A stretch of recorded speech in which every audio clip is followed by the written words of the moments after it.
Deep inside the remnants of Mexico City's ancient lake system lives a creature so scientifically unusual. This is the axolotl, Ambystoma mexicanum, a salamander that politely declined adulthood and decided to spend its entire life looking like a larval cartoon character. The axolotl's story begins thousands of years ago in the Valley of Mexico, inside a network of high-altitude lakes, especially Lake Xochimilco. These lakes were cool, volcanic, full of aquatic plants, and isolated from the rest of Mexico, which helped shape the axolotl into something truly unique.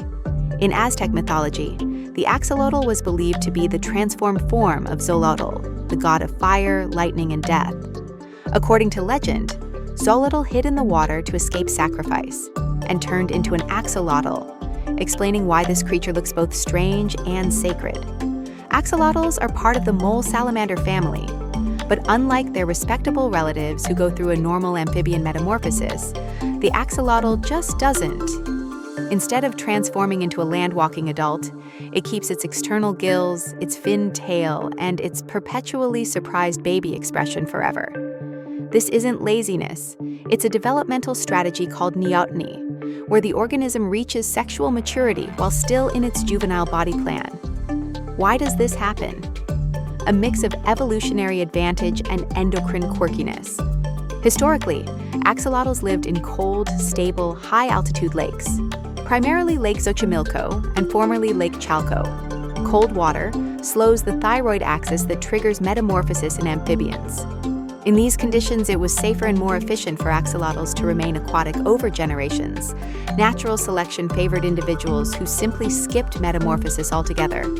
In other words, evolution looked at the axolotl and said, you know what? This works.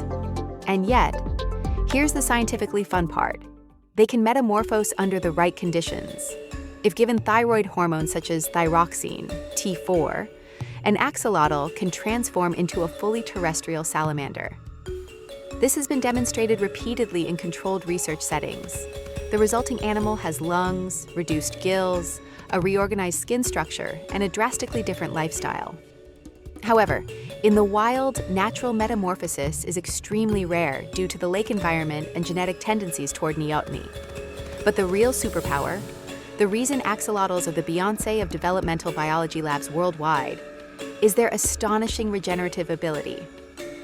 Lose a limb, it regrows. Lose the tail? Regrows. They regenerate with functional recovery and no scar tissue. This is not an exaggeration. Axolotls generate a structure called a blastoma, a cluster of cells that de-differentiate into a stem cell-like state, then re-differentiate into exactly the tissues needed.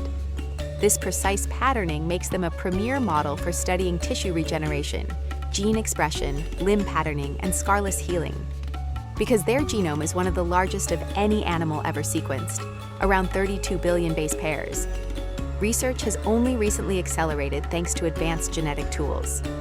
However, despite being abundant in labs and aquariums around the world, wild axolotls are critically endangered. Centuries of habitat loss, water pollution, and invasive species such as tilapia and carp have devastated their populations in Xochimilco. Surveys have shown their numbers dropping dramatically throughout the 2000s and 2010s. Conservationists now maintain protected canals, Chinampa-style wetland systems, and breeding programs to keep the species alive in its native environment. The axolotl isn't a mistake of evolution. It's proof that evolution occasionally experiments, breaks the rules, and sometimes produces a creature so statistically improbable that it accidentally becomes adorable. If a creature that never grows up can inspire science, legend, and wonder, then maybe we can learn to protect the magic still left on Earth.